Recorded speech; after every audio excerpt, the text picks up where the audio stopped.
Continues today after a Palestinian militant group, Hamas, launched an attack on Israel near the Gaza Strip over the weekend, firing missiles, raiding towns, and kidnapping residents. Israel formally declaring war on Sunday, launching airstrikes of their own and cutting off all food, fuel, and electricity supplies to Gaza. The death toll has risen to more than 1,600 now. Thousands more are injured.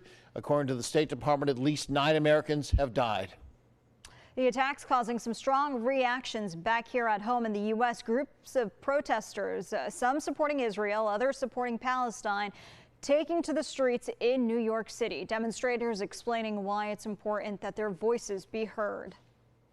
The problem is that the Palestinians end up being portrayed as entirely terrorists and malcontents and bad actors. But the reality is Palestinians have been under the boot for 76 years, and successive governments and successive treaties promised but never delivered.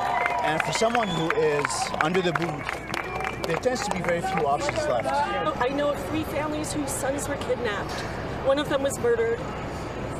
Someone I know, my daughter's neighbor, her son was murdered, and he's 28 years old. He actually had a PhD from the University of Washington. He might have been a dual citizen.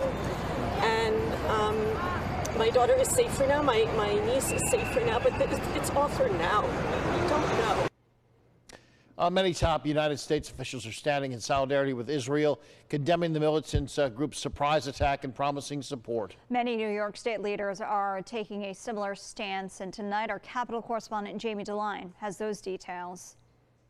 New York State leaders are standing in solidarity with Israel, the governor raising the Israeli flag outside of her residence here in Albany. New York State has, I believe, the largest concentration of Jews outside of the state of Israel. Our governor has been incredibly supportive. Even our Capitol downtown has been lit up blue and white as a sign of solidarity.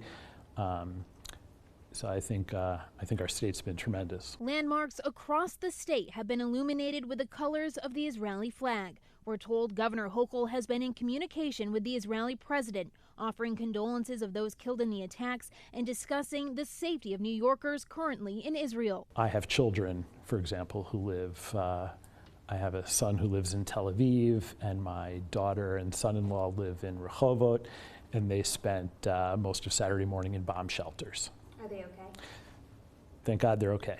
Americans in Israel who require emergency aid are being directed to contact the U.S. Embassy. We're working actively with the U.S. Embassy to help identify people, bring them home, get them here safely.